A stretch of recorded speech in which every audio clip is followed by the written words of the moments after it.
Aún me sentía en ese momento haber sido un comandante de autodefensa, pero cuando vi el dolor de las víctimas, los miré a sus ojos, sentí el sufrimiento, escuché la explicación del daño tan impresionante que le causamos. Muchos de los medios de comunicación dijeron que yo me volví una plañidera, y efectivamente yo no podía aguantar el daño, aunque quería retenerlo, por el dolor que sentía de ver y sentir ese dolor que era mínimo a lo que las víctimas han sentido. Y desde ese momento prometí que tendría que trabajar el resto de mi vida porque estas situaciones de tragedia y barbarie no se vuelvan a repetir. Por eso volví al país y porque no tengo nada pendiente con la justicia de Colombia, ni del mundo, ni de ningún país del mundo. Yo le pagué todo lo que le debía a la justicia colombiana y merezco la libertad. Además me nombran gestor de paz, que se pide que levanten las medidas de aseguramiento que pueda haber en mi caso y no se han levantado. Estoy detenido de manera ilegal y arbitraria en este momento. La justicia se ha politizado en mi caso. Y esa situación tiene una justificación. No quieren que yo salga en libertad, no quieren que yo ejerza la gestoría de paz para que pueda ayudarle al país, para que pueda ayudar en la agenda de no rebeldes y pueda adelantar este gobierno unas negociaciones serias que conduzcan a el desmonte de estas estructuras ilegales y a que haya paz en el país, que no se sigan produciendo víctimas.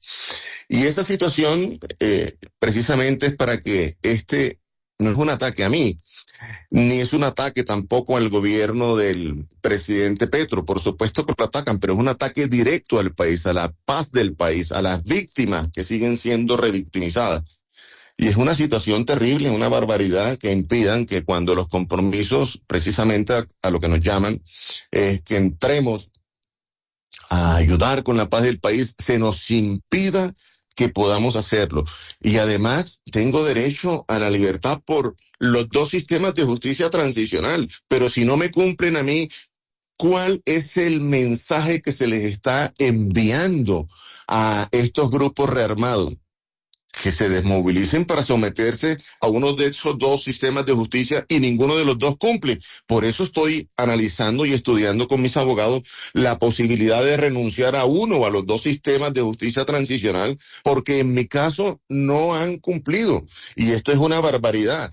¿Cuál es el mensaje que se le manda a estos grupos armados con los que este gobierno está adelantando procesos y quiere adelantar con otros grupos? De hecho, he recibido mensajes de muchos de ellos, de algunos, no de todos, que quieran avanzar en ese proceso. Incluso hay unos diálogos ya listos avanzando con el gobierno, con la Oficina del Alto Comisionado para la Paz, que se van a instalar prontamente.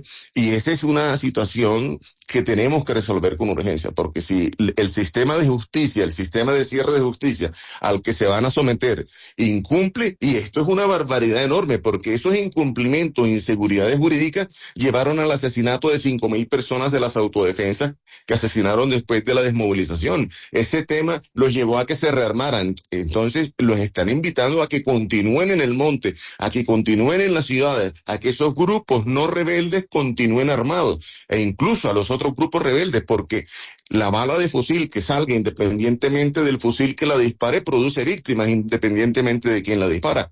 Entonces ese tema no puede seguir de esa manera. Ahora, el tema de Chiquita, ese es un bueno, ahí tenemos una primera noticia. Tenemos una primera noticia con esto. Salvatore Mancuso nos está diciendo que está pensando en renunciar a una de las dos jurisdicciones, o a Justicia y Paz o a la JEP, porque siente que no le han cumplido con ninguna de las dos. Yo quiero volver sobre ese tema más adelante, pero quisiera preguntarle por el tema de la financiación de Chiquita Brands, que no fue solamente en dinero.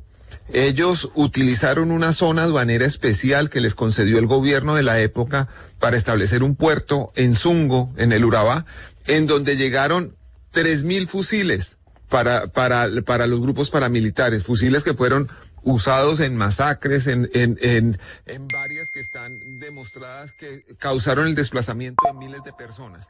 Señor Mancuso, Chiquita ha dicho en los tribunales de Estados Unidos que ellos accedieron por una extorsión, que ustedes les hicieron dar ese dinero con un fusil apuntándoles y que ellos realmente no hubieran querido involucrarse en crímenes. ¿Eso es verdad? Eso de Chiquita es un éxito rotundo para el país, como le decía hace un momento. Es un éxito para las víctimas en la medida que se reconoce que los dineros que entraron al conflicto armado, independientemente del actor al que le hubiesen entregado los recursos, porque Chiquita le entregó recursos a las guerrillas del EPL y la FARC en la zona bananera y también a las autodefensas, fueron recursos que se utilizaron y que produjeron un enorme daño, una tragedia humanitaria en Colombia y que utilizamos los actores del conflicto para hacer la guerra. Sí, Chiquita Abraham le entregó dineros a la autodefensa. No fue con un fusil en la cabeza. Ellos venían de entregarle recursos a la guerrilla cuando nos reunimos con ellos, el comandante Carlos Castaño, mi persona y otros comandantes, y de esa manera aportaban 3 centavos de dólar por caja de banano exportada, ya lo he dicho. Incluso fui testigo en ese juicio en Estados Unidos que se adelantó contra Chiquita Abraham. Uno de los comandantes de los paramilitares que estuvo presente y articulando toda esta asociación con Chiquita es Raúl Hasbún, que se conoce con el alias de Pedro Bonito. Él dijo que todo esto estaba en conocimiento de quien era el secretario de gobierno del departamento de Antioquia, de la gobernación de Antioquia en ese momento, Pedro Juan Moreno. ¿Usted tuvo contactos con Pedro Juan Moreno? Sí, yo tuve contactos con Pedro Juan Moreno como muchos comandantes de autodefensa, por supuesto que sí. ¿Usted nos puede recordar, señor Mancuso, quién era el gobernador de Antioquia cuando Pedro Juan Moreno Villa era el secretario de gobierno?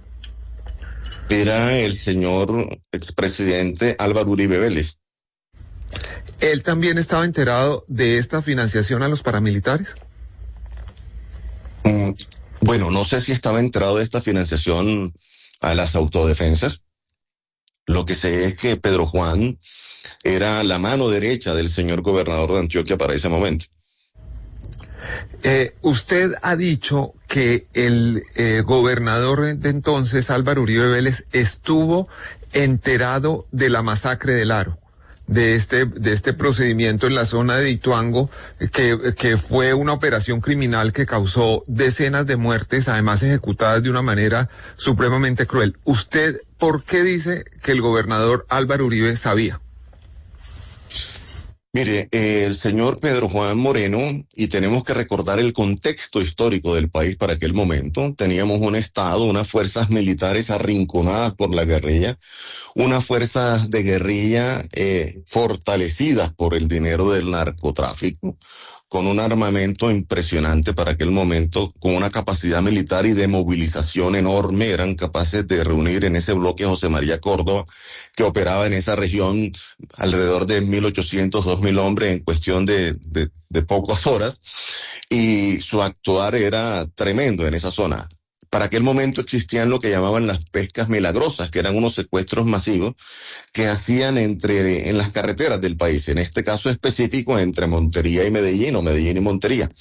Y para la zona del Aro y toda esta zona de la Granja y esta región decían que allí tenían unos campos de concentración de secuestrados de la barbarie guerrillera, y que era donde tenían a los secuestrados que retenían de estas pescas milagrosas. El señor Pedro Juan Moreno se reúne con el comandante Carlos Castaño, con mi persona, y nos pide que apoyemos a las fuerzas militares en una operación para rescatar esos secuestrados y para expulsar a la guerrilla de esa zona, para empujarla hacia la alta montaña y las zonas de retaguardia donde no hubiese mucha población, donde estuvieran alejados de las poblaciones urbanas. De esa manera empezamos a organizar la operación, que finalmente se dio un tiempo después, y efectivamente fue una barbaridad llegar a una zona que es lo que realmente se configura en esa acción un crimen de Estado. Es cuando vamos con una lista que nos entrega el ejército, la brigada en ese momento, y ahí van señalados supuestos guerrilleros, milicianos, colaboradores, financieros de la guerrilla, y con esa lista en mano asesinamos, dimos de baja a esas personas en esa región, configurando lo que es un crimen de Estado, de la mano del Estado. Y esa situación fue la que el señor Pedro Juan Moreno nos pidió que fuésemos y avanzáramos. Esos armamentos que se utilizaron en esas acciones violentas y en otras del país, muchos entraron por el puerto de Zungo, como usted lo dijo hace un rato, entraron 3.000 fusiles por un lado, por el otro fueron 3.600 fusiles, y se descargaron en el Golfo de Urabá, una parte de ellos en el puerto de Chiquitabrán, de Zungo. Perfecto, así fue. Usted nos dice que le suministraron una lista a los militares. ¿Quién era el comandante militar de la zona cuando ustedes recibieron esa lista de personas que debían ser asesinadas? ¿El comandante militar de las autodefensas o del ejército? Del ejército. El comandante del ejército anteriormente en esa zona era el general Manos Salva, y después creo que para ese momento, porque el de general Manos Salva muere, entró creo que el general Ospina. Que llegó a ser comandante general de las fuerzas militares. Señor Mancuso, usted dice que hubo varios helicópteros involucrados en esta masacre. Uno que lo transportaba usted mismo. Otro que era un helicóptero oficial. ¿A qué entidad pertenecía ese helicóptero? Mire, yo estuve en un helicóptero, entré como en 2 o 3 ocasiones, no recuerdo con exactitud en este momento, pero entré varias veces a llevar munición, a sacar heridos, muertos, a llevar relevos de las autodefensas. También estuvo el helicóptero de la Gobernación de Antioquia sobrevolando el área, y estuvo helicóptero del ejército y helicóptero de guerrilla también en el área en ese momento. Es decir, usted confirma que un helicóptero de la gobernación, el señor expresidente Álvaro Uribe lleva años diciendo que eso no es cierto. ¿Usted confirma que un helicóptero de la gobernación estuvo involucrado en esa masacre? Bueno, el helicóptero sobrevoló. De hecho, el helicóptero de la gobernación estuvo en varias ocasiones en los campamentos de las autodefensas. En él, en algunas ocasiones, llegaron unas comisiones humanitarias, llegó Pedro Juan Moreno. Fueron varias las ocasiones en que ese helicóptero aterrizó en campamentos de autodefensa en la región de Urabá.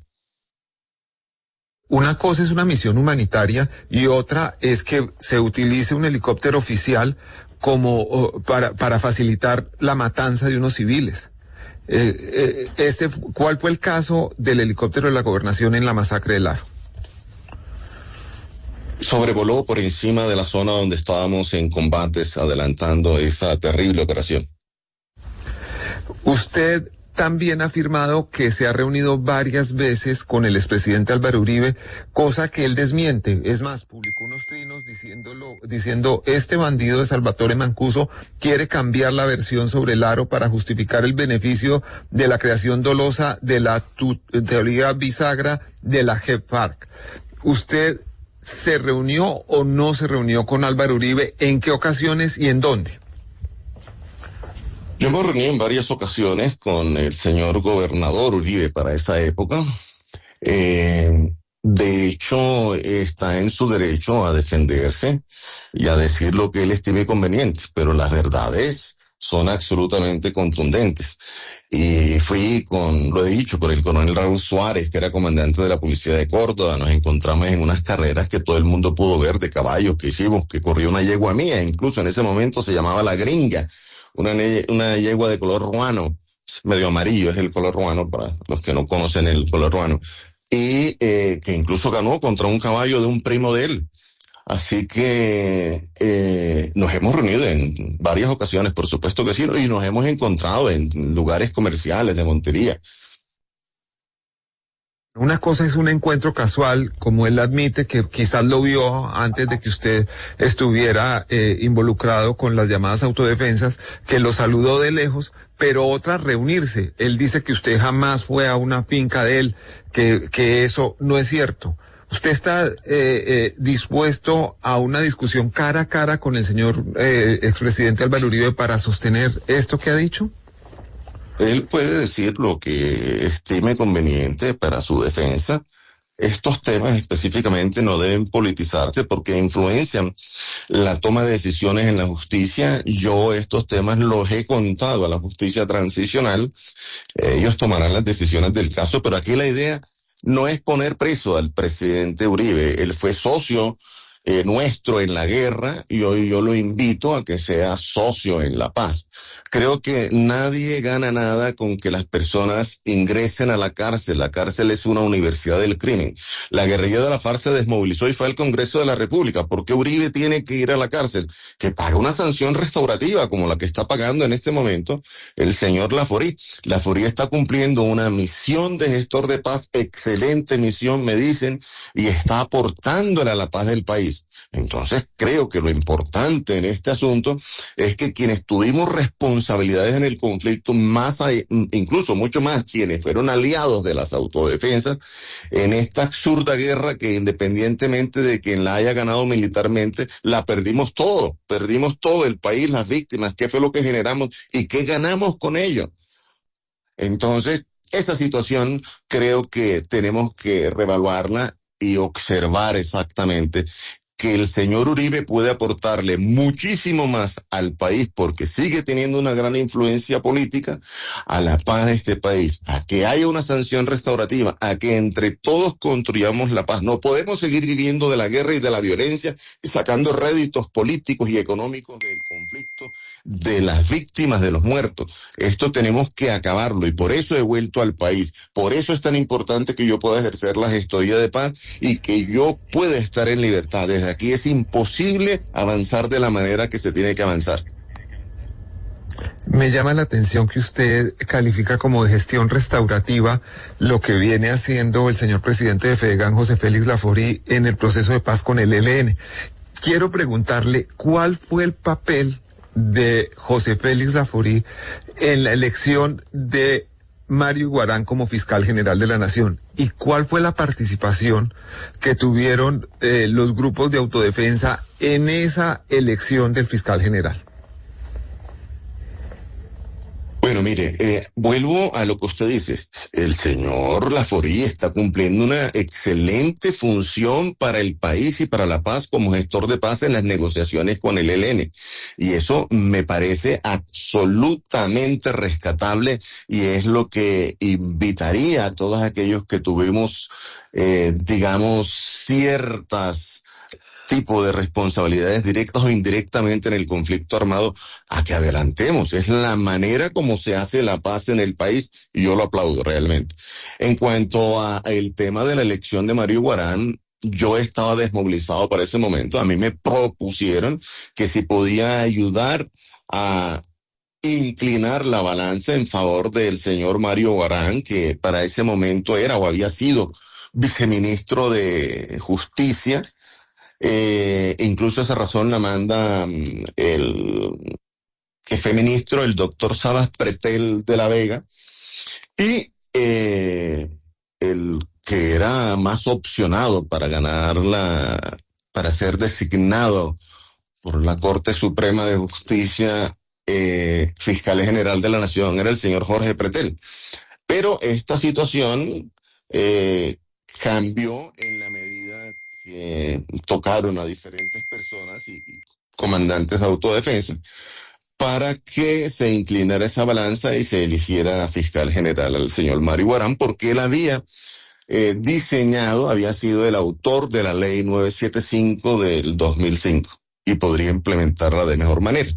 Además, la razón era que supuestamente era un pedido que hacía directamente el señor presidente de la República, Álvaro Uribe.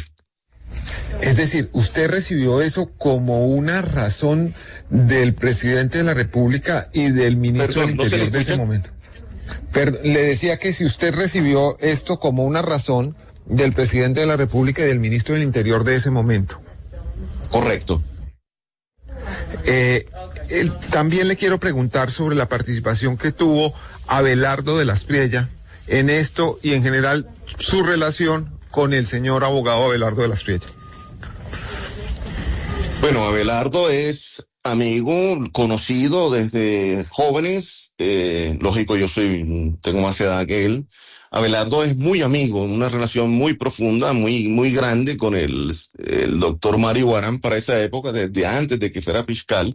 Cuando fue fiscal general eran amigos íntimos, tenían una gran ascendencia el uno sobre el otro y básicamente es lo que conozco al respecto de Abelardo. Estuvo con FIPAS en la zona de Santa Fe de Ralito, con varias universidades del país, con varios estudiantes de esas universidades, cuando se adelantaba ese proceso de negociación con Esta el fundación, gobierno del presidente Uribe. esta fundación FIPAS, a la que pertenecía en ese momento Abelardo de las Piedras, bueno, pues no era un abogado conocido, sino más bien lo conocían allá porque había sido el corista del grupo vallenato Iván Villazón. Esa fundación FIPAS aparece como beneficiaria de unos aportes de un fondo común de los jefes paramilitares, que una contabilidad que llevaba Jairo Andrés Angarita, el comandante Andrés, y que entre otras cosas financió su viaje a Bogotá para hablar en el Congreso. ¿Usted sabe cómo funcionaba esa financiación de la Fundación FIPAS de la que hacía parte el abogado Abelardo de las Piedras? No sé cómo funcionaba FIPAS para ese momento porque lo manejaba Ernesto Báez, el comandante Ernesto Báez. Sé que todos los comandantes hicimos un aporte para el manejo de la zona de Ralito cuando iniciamos estas negociaciones con el gobierno de Uribe, y esos recursos los manejaba el comandante Andrés, pero no sé exactamente cómo funcionaba FIPAS y los recursos que llegaban hasta allá. Bueno, Julio, por favor, uno nunca acaba de preguntarle cosas a una persona que conoce este pedazo oculto de la historia de Colombia como Salvatore Mancuso, pero por favor quisiera que usted también tuviera la ocasión de hablar con él. Pues Daniel, muy generoso, muchas gracias, señor Mancuso. Buenos días. Yo quisiera ir a un episodio que sería bueno ilustrar de cómo usted lo vivió. Resulta que ustedes estaban en un proceso de justicia y paz, que ustedes estaban todos juntos en Ralito, y una mañana el presidente Uribe tomó la decisión de extraditarlos, porque informaciones que le llegaban al presidente Uribe, presidente de la época, indicaban que ustedes continuaban delinquiendo, según la información que a él le llegó, y por eso los extradita. Y fue una sorpresa para todos ustedes. Cuéntenos, por favor, ¿cómo fue ese momento? Julio, buenos días, me encanta saludarlo. Bueno, voy a contextualizarlo un poco al respecto. No fue en el Santa Fe de Ralito. Ya estábamos en Justicia y Paz, desmovilizados. Estábamos en la cárcel de Itagüí, algunos, otros en Barranquilla, otros en Bogotá. Y para ese momento se le había solicitado al presidente Álvaro Uribe que firmáramos los acuerdos, que refrendáramos los acuerdos adelantados en Ralito entre las autodefensas y el gobierno nacional. De hecho, Vicente Castaño le había enviado razón porque el comisionado de paz le envió una razón a Vicente, le dice que se entregue, que por favor él ayudó en la desmovilización, pero que no tenía una buena presentación, que él siguiera en la ilegalidad cuando todos nos habíamos entregado. Vicente le dijo, el problema es que el gobierno ha cumplido, como ha venido incumpliendo en todas las negociaciones que se han adelantado a través de la historia, y por eso se han rearmado muchísimos grupos, tanto de guerrillas como de autodefensa. Si ustedes se comprometen a firmar los acuerdos que adelantamos en las negociaciones de Ralito y lo hacemos ante garantes internacionales y la Iglesia Católica, yo me entrego inmediatamente. Vamos a buscar esos garantes, lo traemos, llegamos a un sitio donde yo les diga, nos reunimos, lo firmamos y me voy con ustedes detenido para donde quieran. Pero si no se firman los acuerdos, no me entrego porque ustedes nos están incumpliendo. Y yo no voy a someterme a un incumplimiento. Si ese es el desayuno, ¿qué se espera para el almuerzo? Entonces fue cuando el señor alto comisionado, con el gobierno nacional, organizaron la muerte de Vicente Castaño. y nos extraditaron a los demás. De esa manera, cuando estábamos tocando verdades, para evitar que reconstruyéramos esas verdades, porque recordemos que uno de los acuerdos de Ralito era que a cada uno de los comandantes nos iban a concentrar en unas colonias penales agrícolas con quienes habían sido nuestros subordinados, hombres y mujeres, para poder entrar a reconstruir estas verdades. Pero cuando entramos a reconstruir las verdades, empezaron a movernos a los comandantes y a los desmovilizados de autodefensa de cárcel en cárcel para que no los encontráramos y no contáramos esas verdades. Cuando empezamos a hablar de todas estas verdades que se involucra a primos del presidente Uribe, a su círculo pretoriano, y empiezan a detener este montón de congresistas, inmediatamente se nos extradita. Yo le mando al presidente Uribe una carta, un derecho de petición, y le pregunto que por qué me extraditó, cuál acuerdo incumplí, cuáles delitos cometí. Y él me contestó el derecho de petición, tengo copia, se lo haré llegar con mi abogado, donde dice que él no me extraditó porque yo hubiese incumplido los acuerdos a los que llegamos con el gobierno en la mesa de negociaciones o porque hubiese seguido delinquiendo, que él me extraditó como una acción discrecional de él como presidente. Más claro, no canta un gallo en este tema. O sea, nos extraditaron para silenciarnos y para incumplir los acuerdos que se adelantaron con nosotros en las autodefensas. Señor Mancuso, usted acaba de decir algo de la mayor gravedad. Es que creíamos que la muerte de Vicente Castaño era una pelea interna de grupos al margen de la ley. ¿Le entendí bien? Usted nos ha dicho que a Vicente Castaño lo mata una conspiración del propio gobierno liderada por el comisionado Restrepo. Correcto. Esta es una situación terrible donde existe una conspiración desde el mismo gobierno para asesinar a Vicente Castaño. Y la tragedia de esto es que esta situación de falta de seguridad jurídica, de justicia, de firmar los acuerdos, de incumplimiento, se sigue repitiendo.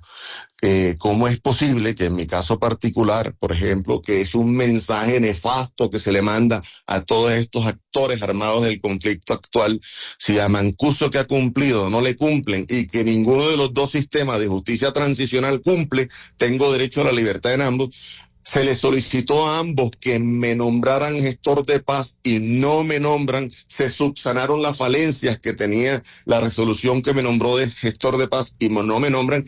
¿Qué va a suceder con ellos? ¿Cuál es el mensaje que se les está enviando? Pero señores, se desmovilizan y se van a podrir en la cárcel, le vamos a incumplir y jamás se van a adelantar los acuerdos como se hayan acordado en esa. Señor Mancuso, pero sigo en la línea de la pregunta de Julio. Vámonos al tiempo, modo y lugar de esa conspiración. ¿A ustedes quién específicamente les da la orden de asesinar a Vicente Castaño? ¿Cuándo y dónde? Hablemos de detalles de esa supuesta conspiración del gobierno entonces para asesinar a Castaño. A mí me llega una carta de Gordo Pepe, que fue a quien le secuestraron y amarraron la familia para que entregara a Vicente Castaño. Y me dijo que él le amarraron a su señora, a sus hijos, a sus padres, a sus hijas, y a través de él llegaron donde otra persona, que era el único que podía ingresar en un carro hasta donde estaba Vicente Castaño, en una finca cerca de la Ciénaga de Ayapel.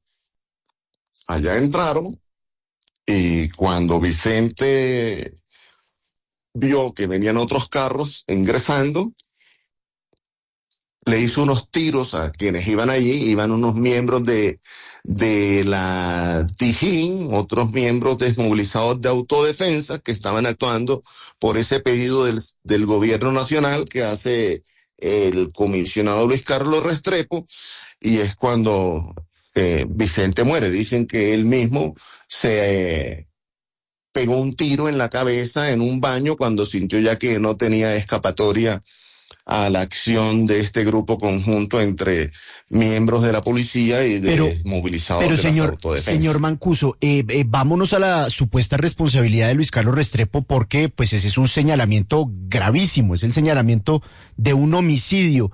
¿Qué pruebas, qué detalles tiene usted de que fue el señor Restrepo quien dio la orden del asesinato de Vicente Castaño? ¿Qué evidencia hay o qué detalles hay de esa supuesta orden? Yo tengo la carta que me entregó Gordo Pepe para esa época, con los señalamientos que hizo al respecto de esta situación.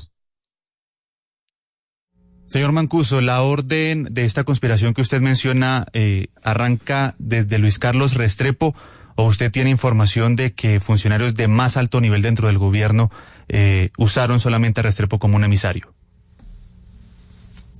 Bueno, yo en adelante no sé nada más quiénes más participaron en el tema, sé eso, me llegó una carta de puño y letra de Gordo Pepe, manuscrita, donde me explica los hechos sucedidos, la participación que él tuvo obligada en esas acciones y los señalamientos que hace a los responsables.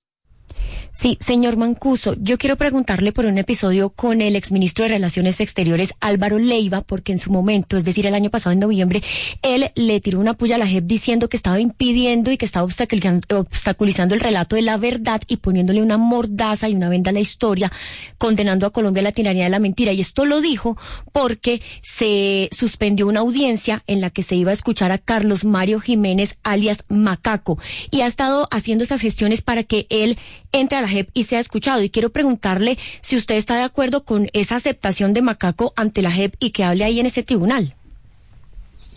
Por supuesto que estoy de acuerdo con la aceptación de un excomandante como Carlos Mario Jiménez, a quien le dicen Macaco, porque fue un comandante que tuvo mucho poder en la autodefensa, tuvo muchísima influencia en la autodefensa, está comprometido en este momento con avanzar en ayudar a construir la paz. Es uno de los comandantes, como muchos de los otros que estamos trabajando porque estas situaciones de barbarie y tragedia no se sigan repitiendo.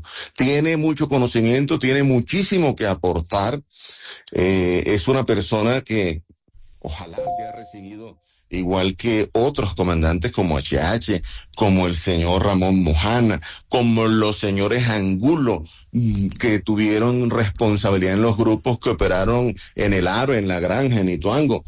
Son personas que aportarían enormemente, y le cuento por qué. Porque es que no podemos fragmentar la verdad en tres sistemas de justicia: justicia ordinaria, justicia y paz, la JEP, porque esa fragmentación de la justicia lo que hace es que los responsables de estos hechos queden impunes, que no se puedan atar los cabos para poder llegar a las conclusiones a las que requiere llegar un tribunal de cierre, y esta situación se convierte en algo inacabable. Este tema del tribunal de cierre es muy importante que lo hablemos, especialmente que ojalá una de estas justicias transicionales, la JEP, por ejemplo, se convierta en ese tribunal de cierre. Justicia y paz no ha sido ni lo va a ser.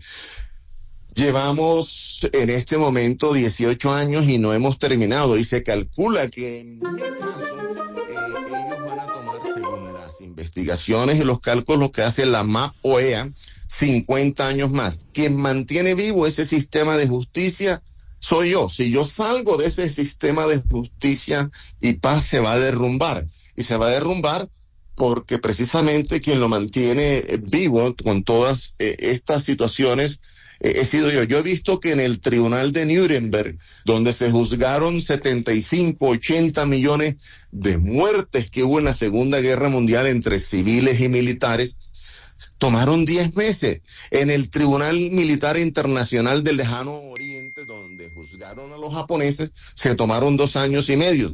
En los tribunales italianos y tribunales internacionales que juzgaron a los italianos tomaron menos de 2 años.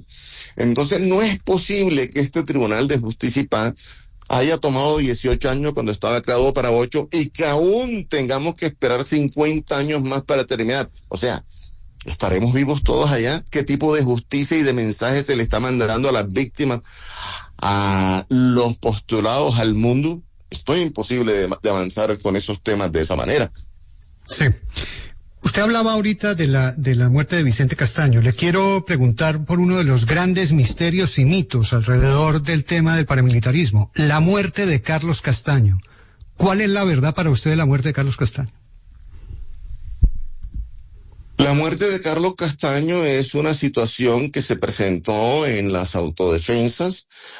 Carlos Castaño venía descompuesto psicológicamente, tenía unos problemas tremendos en su personalidad al final, tenía unos problemas que también lo aquejaban de unos sentimientos de culpa enorme por su hija recién nacida que sufría de una enfermedad que la traducción es el maullido del gato. Y en algún momento decidió que iba a acabar con la vida de Vicente Castaño. Sentía que Vicente era básicamente el comandante máximo de la autodefensa, que él era una figura política dentro de la autodefensa, pero que el mando real lo tenía Vicente, y le hizo un atentado. Vicente, al darse cuenta de esta situación, toma la decisión de organizar un grupo de autodefensas que se enfrentó a Carlos Castaño y lo asesinó. Señor Mancuso, mucho se ha especulado sobre su cercanía o vínculo con quien fuera fiscal general de la Nación, Luis Camilo Osorio. ¿Qué tan cercano era? ¿Qué tanto sirvió él para proteger o defender intereses de personas cercanas al paramilitarismo cuando él estaba en la cabeza de la fiscalía? Bueno, el señor Camilo Osorio fue fiscal general de la Nación. Yo realmente no tuve unas relaciones con el fiscal Osorio. Sé que congresistas nuestros tenían una relación muy cercana con él.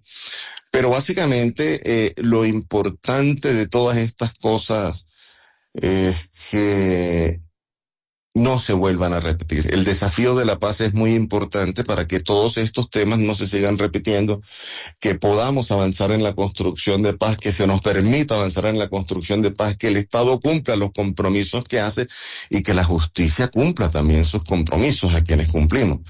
Hay unos temas muy importantes actuales en este momento que yo quisiera referirme a ellos y tienen que ver con el tema de la reforma agraria. El gobierno en este momento está comprando las tierras, no las está expropiando y las compra a precios comerciales, cosa que me parece muy buena porque es una deuda histórica que tenemos. Esta confrontación que se dio primero con la violencia bipartidista generó unos grandes desplazamientos en un principio, luego la violencia de la guerrilla también hubo despojo y hubo un gran desplazamiento para ese momento, y luego cuando las autodefensas llegamos hubo también desplazamiento enorme, despojo, expoliaciones.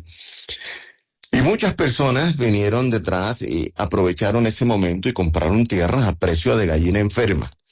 Estas situaciones, en el día de hoy, creo que cuando uno le saca provecho a la violencia, a la guerra, queda con una deuda indirecta con el país. Y además es una acción que podría y va a resarcir las situaciones que se presentaron con miles de campesinos y de personas que se vieron obligadas a desplazarse a esos cinturones de miserias de las ciudades y que tengan oportunidades. Colombia es uno de los países más desiguales del mundo.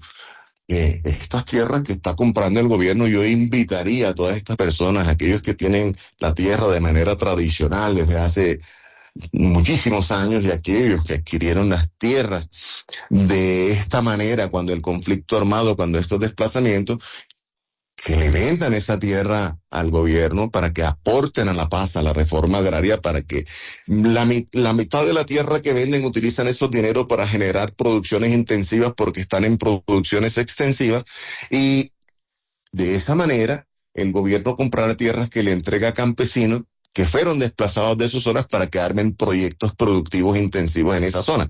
De esa manera redistribuimos riqueza, de esa manera generamos paz, y ese es un mensaje contundente. Yo le envié un mensaje precisamente hace unos pocos días al señor presidente, y quiero repetirlo nuevamente, aprovechando que estoy aquí en audiencia, en esta diligencia, en esta entrevista con ustedes. Hombre, nosotros queremos apoyarlo en este proceso. Quiero decirle que esa reforma agraria que está proponiendo, yo me sumo a ella. Yo estoy de acuerdo con ella y deseamos ayudar en ese tema que le va a traer réditos enormes al país y que es uno de los pasos fundamentales para lograr la paz en este país. Señor Mancuso, usted podría estar en Italia hoy, podría estar en los Estados Unidos hoy. Sin embargo, en esta entrevista usted ha dicho que ha regresado porque quiere compensar los errores que ha cometido y quiere resarcir y quiere ponerle la cara a las víctimas. Y ahora usted se mete con el tema más sensible que dejó el paramilitarismo. Las autodefensas desplazaron mucha gente y se quedaron con muchas tierras. Si usted está en esa tónica, señor Mancuso, ¿no debería enviar una señal como ejemplo? Me refiero concretamente a sus tierras en Tierra Alta y Puerto Escondido. Hoy seguramente están a nombre de otras personas o de sus familiares, pero usted también se benefició de esas tierras. ¿Por qué no las devuelve? Julio, yo devolví todas las tierras y propiedades que estaban en poder mío, que adquirí durante todo el conflicto armado, incluso las que compré de manera legal antes del conflicto, todas las entregué en reparación. De hecho, la suma de las tierras totales que entregué yo superan con creces la cantidad de tierras que hayan entregado todos los grupos rebeldes que han entrado en negociaciones con el gobierno. Ese es el tamaño de la reparación. Aproximadamente 500 predios entregué en reparación al gobierno. De hecho, para poder entregarlo, para aquel momento recordemos que quien recibía los bienes era Acción Social y no quería recibirme los bienes. Y no quería recibir los bienes, después me doy cuenta, para tener una excusa para la extradición que se dio posteriormente. Incluso me tocó recurrir a la Corte Suprema de Justicia para que obligara al gobierno nacional, a través de Acción Social, a recibirme los bienes. A ese punto tuve que llegar a rogar, señores gobiernos, por favor, recíbanme los bienes. Increíble que esto haya pasado. Señor Mancuso, usted ha reconocido... Perdón, ¿no le escucho?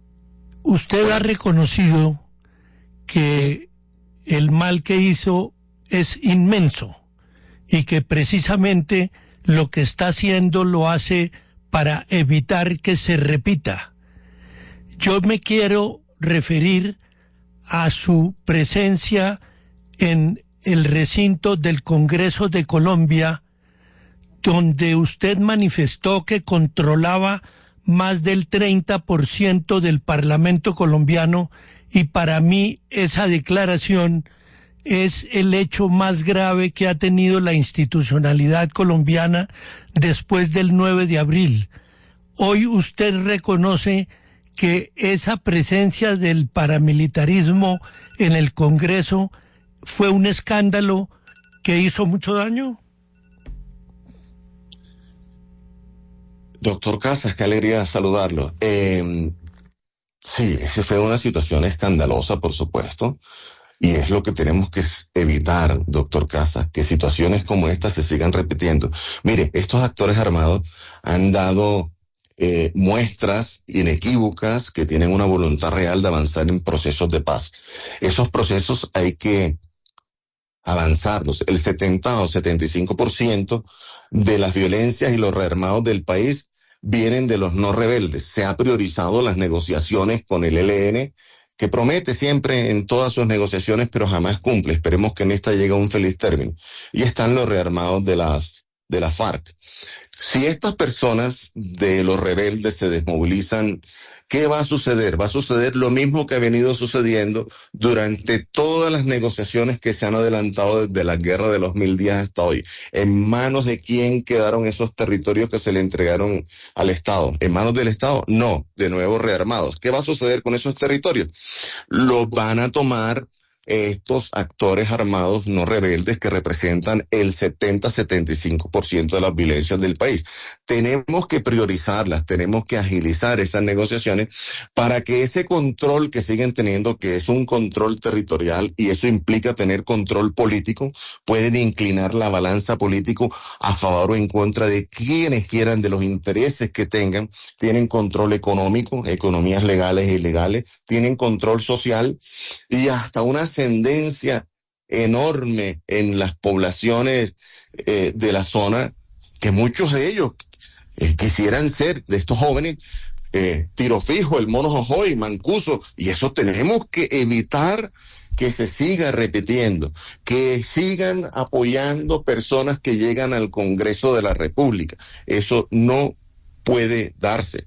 Por eso es tan importante que los acuerdos a los que llegamos con el gobierno y que esas justicias, sistemas de justicia transicional que existen para el avance y la transición de la guerra a la paz cumplan. No es posible que no se cumpla. ¿Qué mensaje le enviamos a ellos? Tengo derecho a la libertad, no me dan la libertad.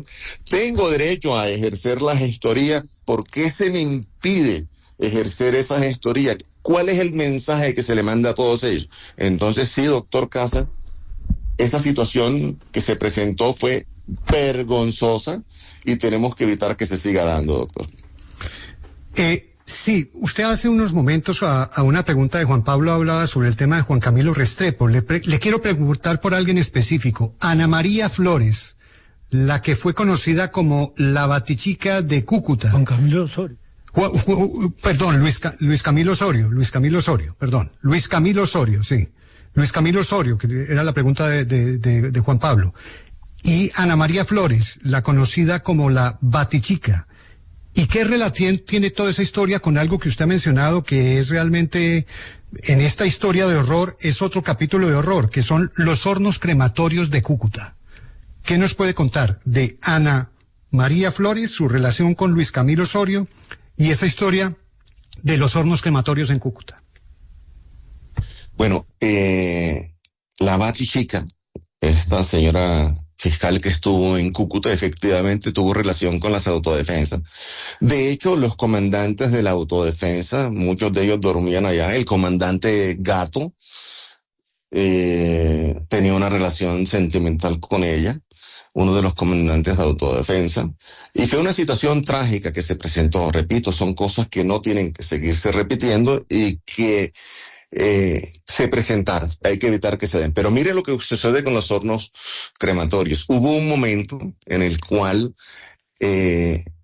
las estadísticas de personas asesinadas durante el conflicto armado se elevaban, y eso hacía que a los militares, policía, ejército, DAS, a la misma fiscalía, los llamaran al orden, le llamaran la atención. Entonces, ellos ¿qué pedían? Decían, no me dejen personas tiradas en los territorios que están bajo mi responsabilidad, decían los militares. Por eso el comandante Carlos Castaño en un momento nos llama a una reunión y nos pide, hombre, los militares nos están pidiendo que no dejemos las personas que se dan de baja o asesinan durante el conflicto armado en las zonas de ellos. Digo, ¿y entonces dónde se van a dejar estas personas? Si existe, desafortunadamente, en aquel momento histórico, una justificación para actuar militarmente contra una persona porque hay que desaparecerla. Para evitar los problemas con los militares fue la respuesta del comandante Carlos Castaño. Entonces empezaron a utilizar este tipo de hornos, pero también empezaron a arrojarlos en el país vecino, en Venezuela. Yo he venido adelantando desde antes de mi gestoría y ahora con la gestoría de POSCA, la unidad de búsqueda de personas dadas por desaparecidas, y con la JEP he venido adelantando estos temas de búsqueda de personas dadas por desaparecidas, y hemos a través de varios desmovilizados. Muchos de ellos fueron expulsados de esta ley de justicia transicional. A muchos de ellos no les cumplió, incluso no fueron recibidos desde un principio en esta justicia transicional. Y con ello hemos logrado ubicar alrededor de 1.000 personas desaparecidas en la región del Catatumbo y 1.000 personas más adicionales desaparecidas, víctimas del conflicto armado, víctimas nuestras dentro del conflicto armado en la zona de Urabá y de Córdoba. Es muy importante que estas labores las podamos seguir adelantando, pero esto solo se puede lograr si estamos en libertad. Fíjense que no hemos podido avanzar a recuperar todos estos cuerpos porque no hemos podido ir a las zonas a ubicar los sitios donde están. Y esto es una labor humanitaria enorme, un compromiso enorme para que ese duelo terminen de poder hacerlo las víctimas, los familiares de las víctimas que causamos tanto dolor y sufrimiento de esta tragedia humanitaria que significó el conflicto de Colombia. Sí, señor Salvatore Mancuso, hace un instante respondiendo a las preguntas de Daniel Coronel, usted habló de esa cercanía y contacto que sostuvieron en su momento con Pedro Juan Moreno en tiempos en que este era secretario de gobierno de la gobernación de Álvaro Uribe Vélez en Antioquia. Pero luego, cuando Álvaro Uribe es electo presidente, en los primeros años de su gobierno, ellos siguieron juntos. ¿Ustedes seguían sosteniendo contacto con Pedro Juan Moreno durante la presidencia de Álvaro Uribe? ¿Él seguía llevando y trayendo recados, informaciones o coordinando algo con ustedes? A ver, me estoy sintiendo como en una audiencia única de verdad ante la JEP.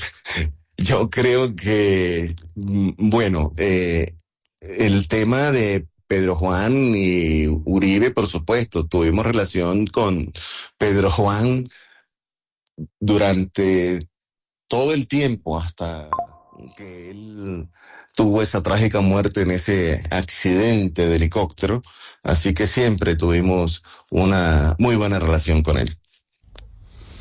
Señor Mancuso, le voy a preguntar por dos nombres relacionados con un departamento en el que usted también tenía mucha influencia, el departamento de Sucre.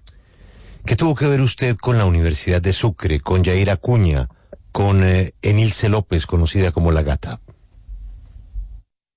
Bueno, Yair Acuña tuvo ciertas relaciones con la autodefensa, no manejé ese tema, lo manejaba Cadena y lo manejaba los otros comandantes que estaban en la zona, y con La Gata tuvimos una relación cuando la declararon objetivo militar los grupos de autodefensa, especialmente en esta zona del bloque Héroes de los Montes de María, porque no quería pagar la tributación de guerra que se le cobraba.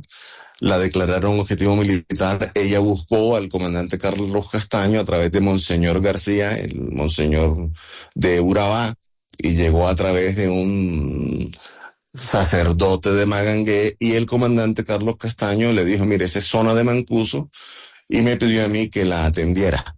Y efectivamente la atendí y evité que en ese momento la asesinaran. Y ella se comprometió a aportarle la autodefensa a través de obras sociales que se adelantaran, no de recursos directos que entregara la autodefensa. Hablando de recursos, pues vimos el escándalo de Chiquita Brandt confirmado primero por las autoridades norteamericanas. En Colombia no pudo pasar nada con Chiquita Brandt. Ahora pues ya se supo del fallo que anticipó Daniel en el reporte Coronel el viernes anterior, y que abre un boquete que puede quebrar a Chiquita Brandt por las indemnizaciones. ¿Cuándo usted va a entregar la lista de las otras empresas que aportaron a la tragedia de las autodefensas, del desplazamiento, de la muerte, de la desaparición de campesinos, de aquellos que no querían moverse, ceder sus tierras, lo que les pasó? Además de Chiquita Brandt, ¿cuándo usted nos va a contar con qué otros empresarios tenían relaciones comerciales?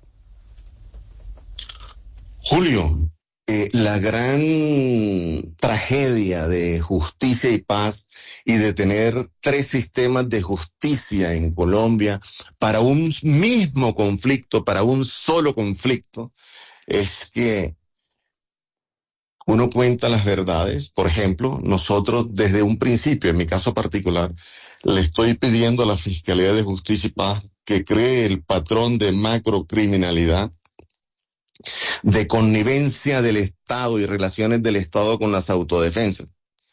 Jamás lo ha querido crear y lo he pedido en infinidad de ocasiones. ¿Por qué no lo crean? Precisamente por eso fragmentan la justicia y la verdad, para evitar que responsables del Estado, representantes del Estado, tengan que asumir responsabilidades en crímenes de Estado que adelantamos de la mano conjuntamente con instituciones del Estado. Le hemos entregado a la Justicia Transicional de Colombia todos los nombres de las empresas, empresarios que han tenido vínculos y relaciones con las autodefensas, y ese patrón de macrocriminalidad tampoco ha sido creado. Esas investigaciones no han llegado a feliz puerto. Por eso la fragmentación de la verdad en diferentes justicias es lo peor que le puede pasar al país, porque aquí no existieron 3 conflictos armados. Aquí existió un solo conflicto armado con diferentes actores. Por eso se requiere la verdad en un solo sistema de justicia transicional y un sistema de cierre de justicia transicional.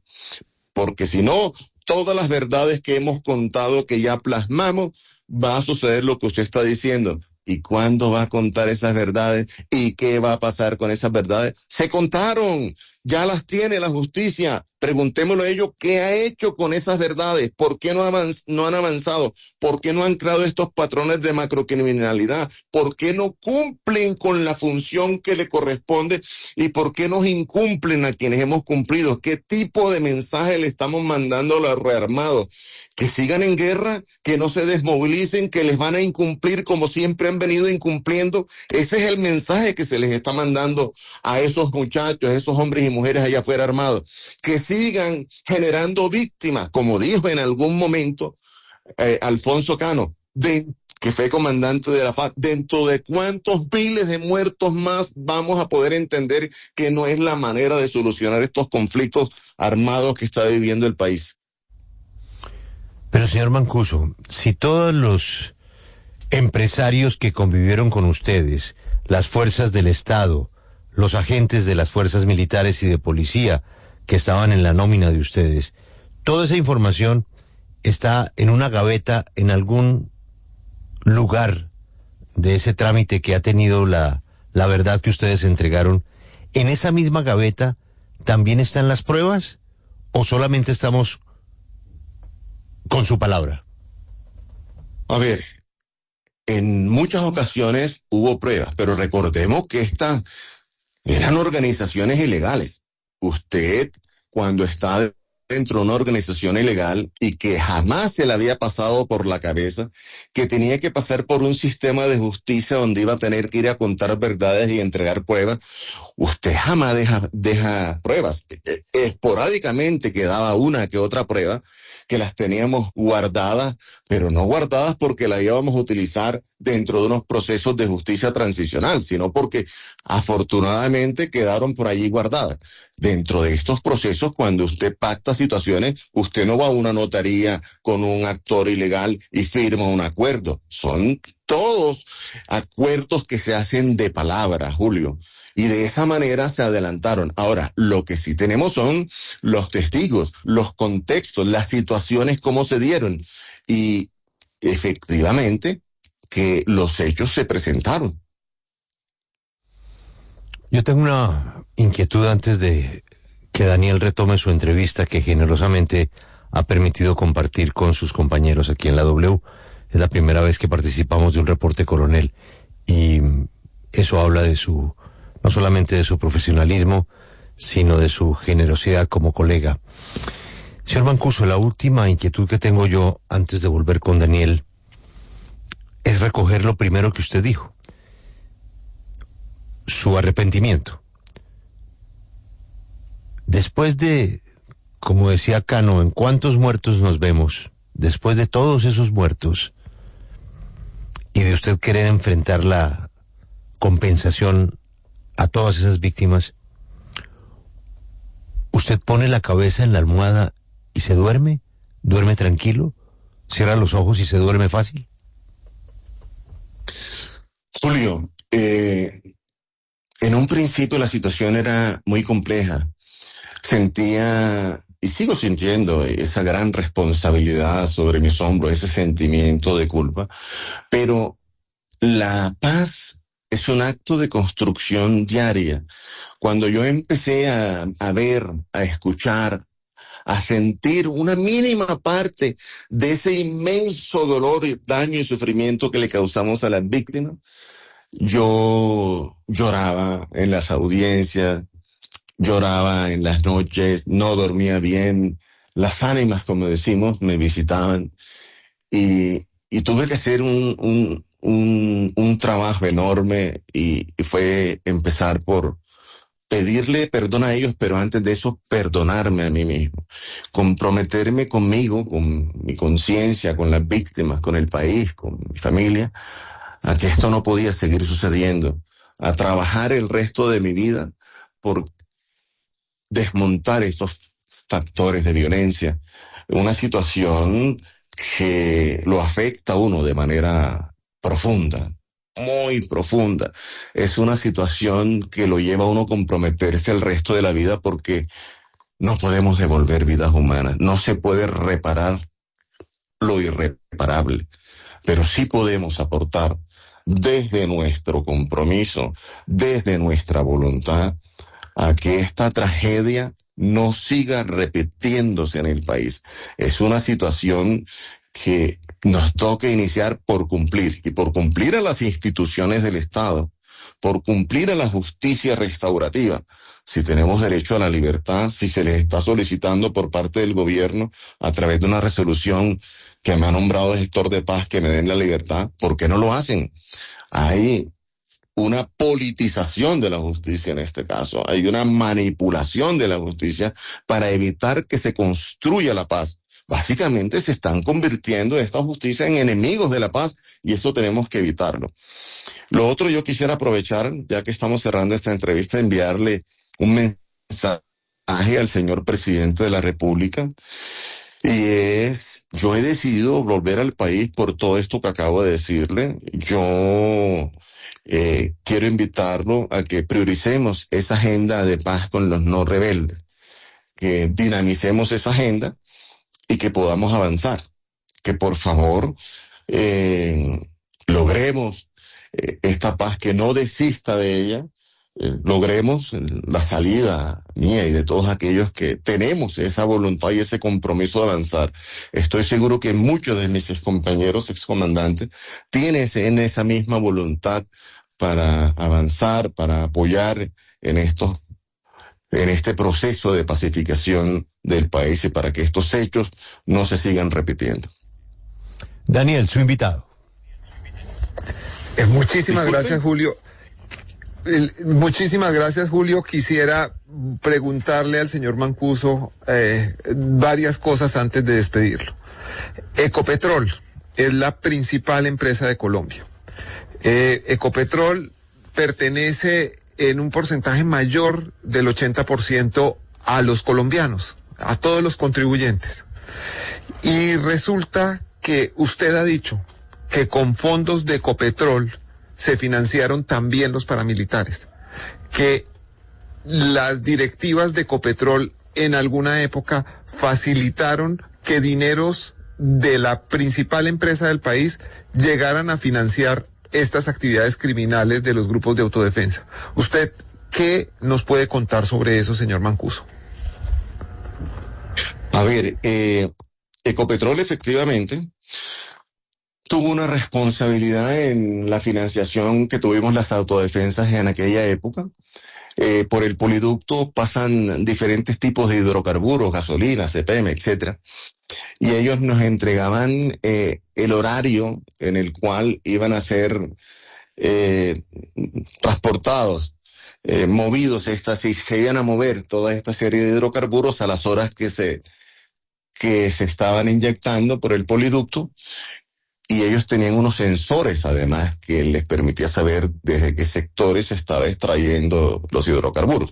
A nosotros se nos permitía la extracción, nos daban los listados, sabíamos qué tipo de combustible estaban movilizando en ese momento, y además de eso existían tinturas, por ejemplo, para la gasolina, que nos entregaba Ecopetrol para poder venderlas de manera legal a las estaciones de servicios.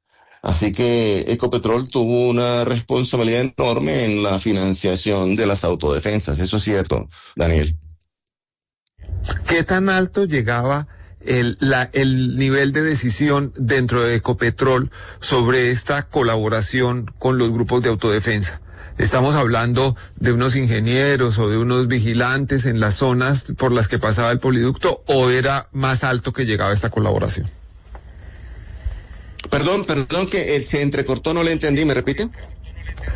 Sí, le preguntaba, señor Mancuso, si la alta gerencia de Ecopetrol estaba enterada de esta colaboración de la principal empresa del país con las operaciones criminales de las llamadas autodefensas. No tengo conocimiento.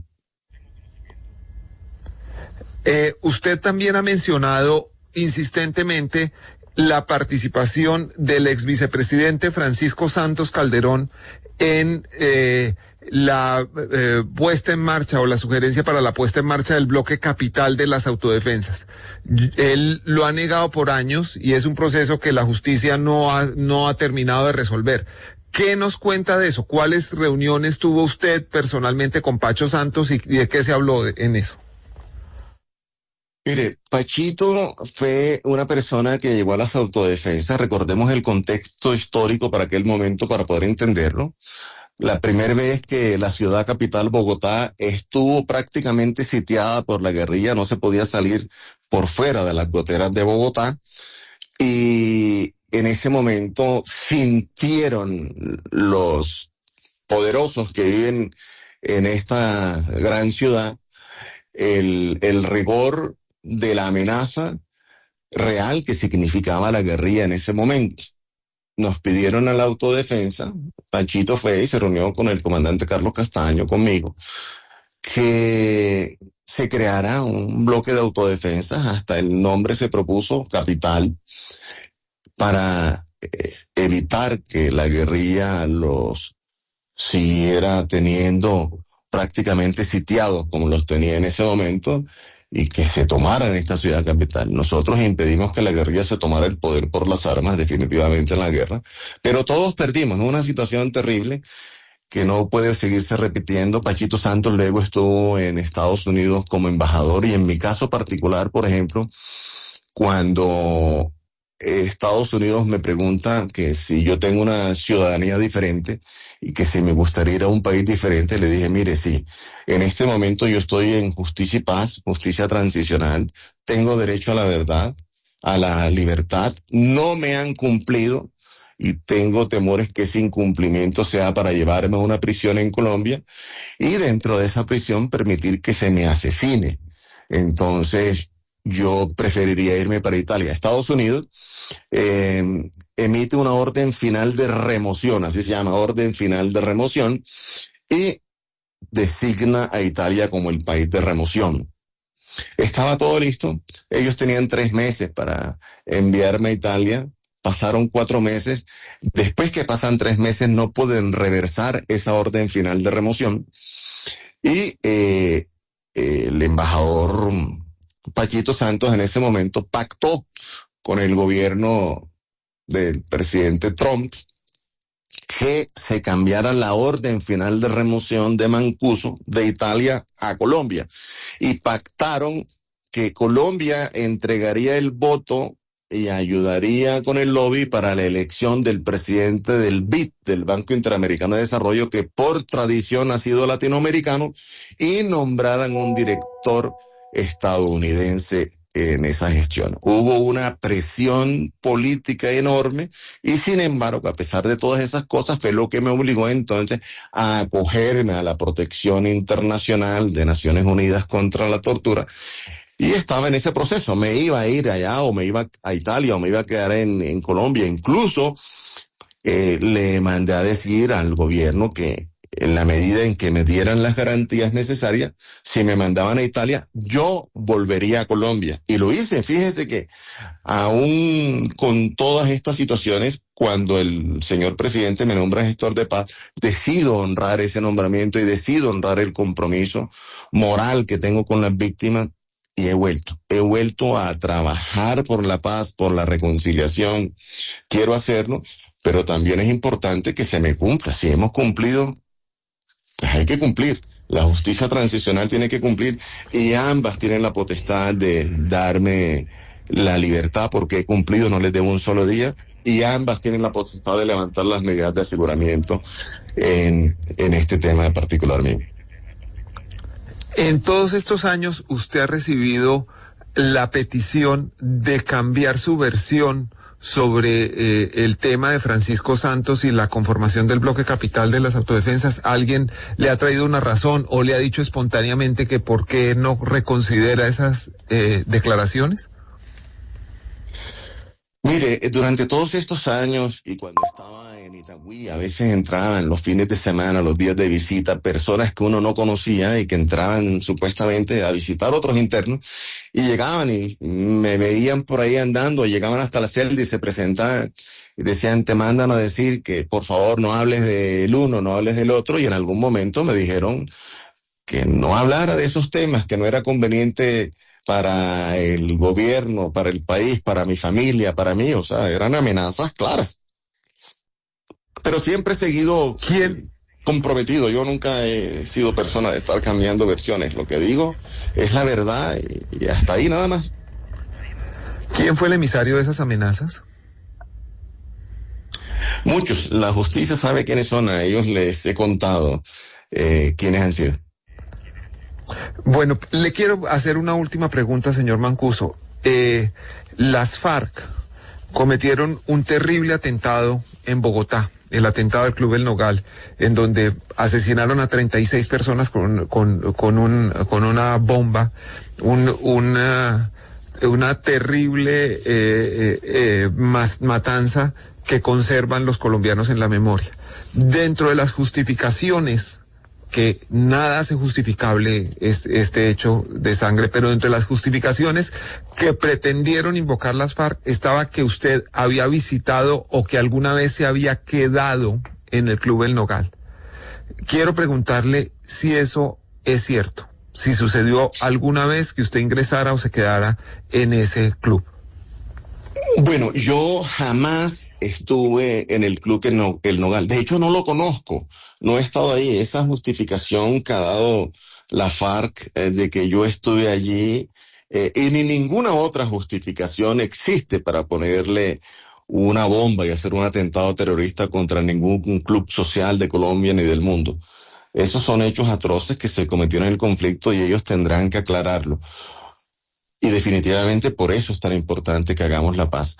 Daniel, yo desafortunadamente tengo una diligencia judicial ahora a las 8:30, tengo videoconferencias, debo desconectarme. Yo les agradezco a todos ustedes, a usted, a Julio, al doctor Casas, a toda la mesa, a todos los presentes, a todos los oyentes y seguidores de ustedes por esta entrevista. Y siempre a la orden con ustedes para lo que estén necesitando y especialmente para el país y las víctimas para que logremos reconciliarnos. Es muy importante que entre todos logremos que la paz se asiente en nuestro país. Es una construcción diaria y tenemos que hacerlo. Pues muchas gracias a Salvatore Mancuso, ex jefe paramilitar, ahora gestor de paz. Seguramente esta conversación tendrá muchas y muy variadas consecuencias. Este fue el reporte coronel de hoy. Muchas gracias.